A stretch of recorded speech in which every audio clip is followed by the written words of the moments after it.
이 아침에 기도의 자리로 나오신 성도님들을 주님의 이름으로 환영합니다.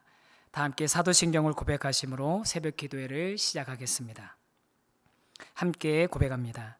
전능하사 천지를 만드신 하나님 아버지를 내가 믿사오며 그 외아들 우리 주 예수 그리스도를 믿사오니 이는 성령으로 잉태하사 동정녀 마리아에게 나시고 본디오 빌라도에게 고난을 받으사 십자가에 못 박혀 죽으시고 장사한 지 사흘 만에 죽은 자 가운데서 다시 살아나시며 하늘에 오르사 전능하신 하나님 우편에 앉아 계시다가 저리로서 산자와 죽은 자를 심판하러 오시리라.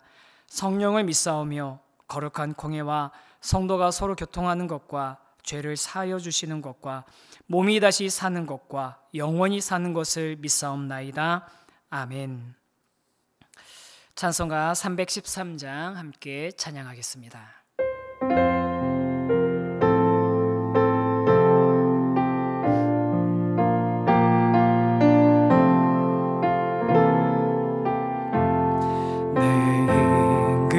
예수 내 주여 이 죄인이 주님 앞에 한없는 은혜 받고서 내 생명 모두 드리오니 그 풍성하시는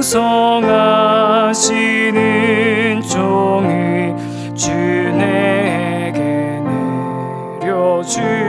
주소서. 내 임금 예수 내 주여 내 허물은 덮으시고 주 십자가에 흘리신 그 피를 믿는 마음 보사 내 중한 죄를 사하여 참 평안한 맘 주소서. 내 임금 예수 내 주여 주 은혜에 감격하여 한없는 감사 찬송을 내 주님 앞에 드리오며 내 맘과 정성 다하여 늘 기뻐하며 살리라. 내 임금 예수 내 주여 이 마음과 이 천한 몸 그 보배 피로 값주고 주 친히 사신 것이오니 나 이제 사나 죽으나 주 뜻만 따라 살리라. 아멘. 오늘 함께 보실 하나님의 말씀은 누가복음 19장 28절에서 48절 중에 오늘은 28절에서 40절까지만 함께 보도록 하겠습니다. 제가 봉독하겠습니다. 예수께서 이 말씀을 하시고 예루살렘을 향하여 앞서서 가시더라. 감람원이라 불리는 산 쪽에 있는 벳바게와 베다니에 가까이 가셨을 때에 제자 중 둘을 보내시며 이르시되 너희는 맞은편 마을로 가라. 그리로 들어가면 아직 아무도 타보지 않은 나귀 새끼가 매여 있는 것을 보리니 풀어 끌고 오라. 만일 누가 너희에게 어찌하여 푸느냐 묻거든 말하기를 주가 쓰시겠다 하라 하시매 보내심을 받은 자들이 가서 그 말씀하신 대로 만난지라. 나귀 새끼를 풀 때에 그 임자들이 이르되 어찌하여 나귀 새끼를 푸느냐 대답하되 주께서 쓰시겠다 하고 그것을 예수께로 끌고 와서 자기들의 겉옷을 나귀 새끼 위에 걸쳐놓고 예수를 태우니 가실 때에 그들이 자기의 겉옷을 길에 펴더라. 이에 감람산 내리막길에 가까이 오심에 제자의 온 무리가 자기들이 본 바 모든 능한 일로 인하여 기뻐하며 큰 소리로 하나님을 찬양하여 이르되 찬송하리로다. 주의 이름으로 오시는 왕이여 하늘에는 평화요 가장 높은 곳에는 영광이로다 하니 무리 중 어떤 바리새인들이 말하되 선생이여 당신의 제자들을 책망하소서 하거늘 대답하여 이르시되 내가 너희에게 말하노니 만일 이 사람들이 침묵하면 돌들이 소리 지르리라 하시니라. 아멘. 드디어 예수님께서 이제 예루살렘 성에 입성하시게 됩니다. 이분이 메시아이실 수도 있다는 백성들의 기대도 같이 고조되고 있었겠죠. 그런데 만약 제가 그 시대에 예루살렘에 있던 유대인이었다면 메시아의 입성 어떤 모습이기를 기대했을까요? 당시 이 예루살렘에는 유월절을 지키기 위해서 로마 제국 곳곳에서 몰려든 사람들로 북적이고 있었습니다. 물론 황제가 있던 도시 로마를 포함한 대도시들에서 온 유대인들도 꽤 있었을 것입니다. 이 사람들 중에는 로마 황제 혹은 전쟁을 이기고 돌아오는 로마의 개선 장군의 행렬을 본 사람들도 당연히 있었겠죠. 영화 같은 데 보면 뭐 그런 장면이 있지 않습니까? 앞뒤로 길게 늘어선 군인들의 호위를 받으면서 두세 마리의 명마가 끄는 화려한 마차에 올라타서 흰 옷에 금으로 치장을 하고 이제는 전쟁이 아니라 평화로 다스리겠다는 뜻의 월계관을 딱 머리에다 쓰고 사람들의 환호를 받으면서 빵빠레를 울리면서 당당하게 성으로 들어오는 그런 황제나 개선 장군의 이미지, 그런 이미지를 이 사람들이 가지고 있었을 것입니다. 그 사람들에게 오늘 이 예수님의 예루살렘 입성은 어떻게 보였을 것 같으세요? 낙이 새끼, 좀 어감이 이상하니까 바뀌면 새끼 낙이. 마태복음에는 새끼가 딸린 낙이라고도 표현되어 있기도 한데 말도 아니고 작은 나귀를 타고 있는 그런 왕. 마차는커녕 안장도 없어서 제자들이 겉옷을 벗어서 깔아드려야만 그 위에 앉을 수 있었던 그런 왕. 호위하는 군인은커녕 삭개오나 맹인 거지 같은 이들에게 둘러싸여 가지고 떠들썩하지만 그 전체적인 모습은 초라한 그런 왕. 오죽하면 바리새인들이 말하지 않습니까? 선생이요, 당신의 제자들 좀 책망하소서, 좀 그만 좀 하게 하세요. 좀 창피해 죽겠습니다. 무슨 메시아가 이렇게 초라하게 들어옵니까? 무슨 메시아가 이렇습니까? 오랫동안 메시아를 기다렸지만 강력한 왕이 아닌 죄인과 세리의 친구로 그들에게 둘러싸여 환호함을 받는 예수님의 입성이 굉장히 못마땅했던 것을 그냥 그대로 있는 그대로 말로 표현했던 것이죠. 그런데 우리가 예수님의 그 일은 이전의 이 공생의 사역들을 이렇게 참 생각해 보면 이전에도 예수님께서 예루살렘에 들어가신 적도 있고 또 뭐 오병이어의 기적들을 처음 생각해 보면 그때 사람들이 막 예수님을 막 이렇게 호위해 가지고 예수님을 왕으로 세우고자 왕으로 추대하고자 막 그렇게 떠들썩했던 그런 상황들이 있었는데 그때 오히려 피하셨던 예수님 아니셨습니까? 그런데 이번에는 예수님께서 의도적으로 나귀를 끌어오게 하시고 사람들이 환호하고 둘러싸고 막 외치고 겉옷을 벗어서 그 앞에 막 까는데 그걸 그냥 말리지 않고 피하지 않고 그냥 자연스럽게 그 모든 것들 내버려 둡니다. 아니, 예수님이 그렇게 하라고 마치 시키는 것 같습니다. 연출하고 계시는 것 같아요. 우리 예수님 왜 그러셨을까요?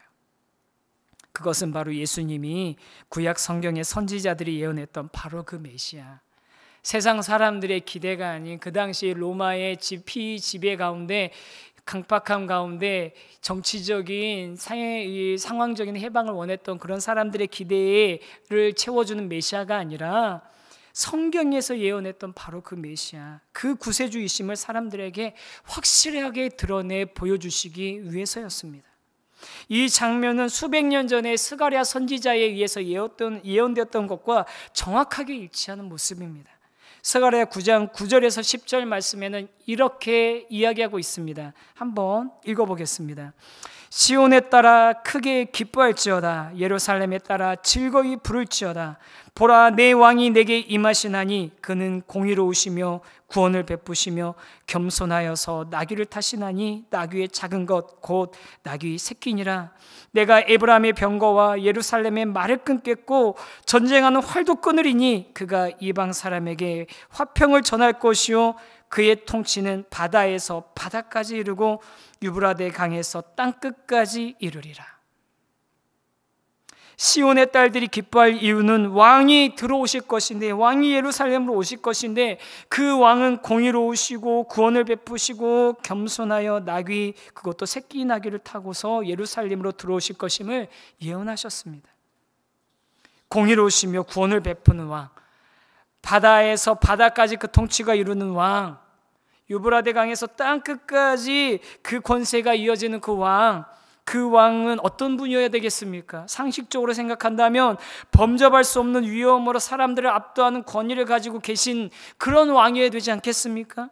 많은 나라들을 정복한 왕이고 그 통치 아래에 있는 모든 나라들에게 복종과 섬김을 원하는 그런 통치자여만 될 것 같습니다. 그런데 스가랴 선지자는 그런 분이 겸손하셨다고. 그런 분이 겸손하셨다고.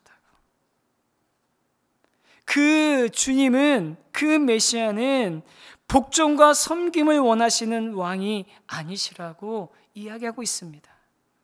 여러분, 만약에 그 왕이, 그 메시아가, 우리 주님이 복종과 섬김을 원하시는 왕이셨다면 아마 지금 우리는 저마다 다른 방식으로 그분의 마음에 그분의 마음을 얻기 위해서, 그분의 인정받기 위해서 아마 치열하게 노력하고 있을 겁니다. 그랬어야만 될 것 같습니다. 하지만 예루살렘으로 입성하시는 예수님은 겸손하셔서 작고 초라한 나귀를 타셨습니다. 예수님께서 겸손하셨다는 것은 성품이 겸손하셨다는 뜻이 아닙니다. 가장 강한 힘이 있으시고 가장 높은 권세가 있으신 하나님이시지만 그것을 로마 황제처럼 과시하지 않으시고 낮은 곳으로, 약함으로 다가오셨음을 의미합니다. 로마의 황제는 힘으로 백성들을 복종시켰지만 예수님은 힘이 없어서가 아니라 그 힘을 사용하지 않으셨음을 의미합니다. 마태복음 26장 53절에서도 예수님이 직접 이렇게 말씀하지 않으십니까? 너는 내가 내 아버지께 구하여 지금 12군단도 더 되는 천사들을 보내게 할 수 없는 줄로 아느냐? 그 검을 집어넣으라 말하면서 내가 지금 당장 12군단도 더 되는 군사 호출할 수도 있다. 내가 힘이 없어서 지금 당하고 있는 게 아니다.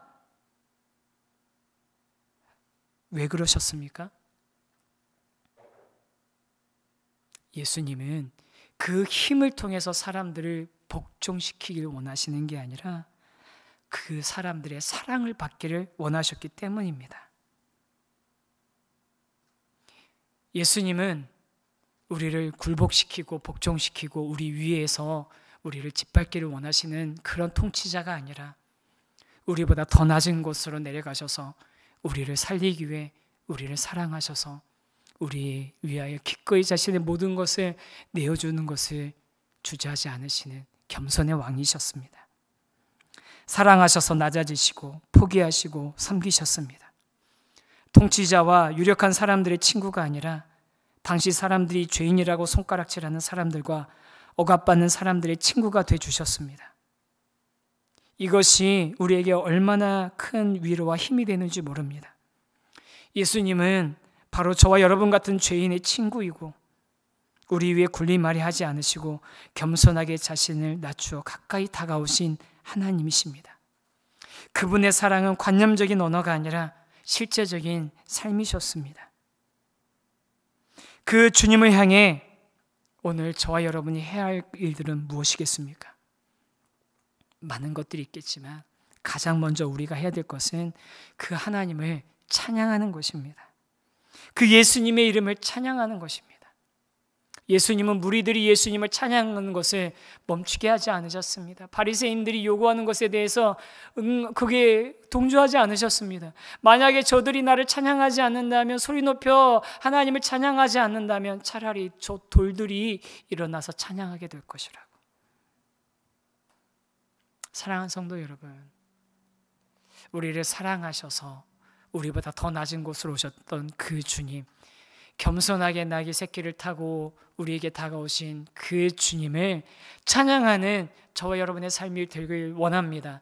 입술로도 찬양하고 삶으로도 찬양하면 좋겠습니다. 우리의 삶을 통해 정말 예수님이 참 구원자이시고 참 하나님이심을 우리가 증명해낼 수 있으면 좋겠습니다. 이 시대의 한국 사회 가운데, 온 땅 가운데 우리 때문에 예수님의 이름이 땅에 떨어지는 것이 아니라 우리 때문에 예수님의 이름이 높임받을 수 있기를 원합니다. 그렇게 주님을 찬양하며 주님께서 우리를 기뻐하시고 우리를 사랑하시는 것을 함께 즐거워하는, 그것을 누리는 저와 여러분의 삶이 되기를 소망합니다. 잠시 기도드리겠습니다. 거룩하신 하나님, 우리에게 복종이 아닌 사랑을 원하셔서 겸손하게 나귀를 타고 이 땅에 오신, 예루살렘으로 들어가신 그 예수님의 모습을 보며 다시 한번 주님의 그 사랑과 주님의 그 따뜻한 섬김을 저희들이 느끼게 됩니다. 주님, 그 주님의 사랑 우리가 받았고 그 주님의 사랑 알기에 저희들 주님을 찬양하며 입술로 찬양하며 삶으로 찬양하며 오늘 살아내기를 원합니다. 세상 가운데 주님 오해받고 주님이 비난받는 이 시대, 저희 때문에 주님이 그런 수치를 당하시고 계시는데 이제는 우리가 저희 때문에 주님이 찬양받으시고 높임받으실 수 있도록 그렇게 살아내 보기를 소망합니다.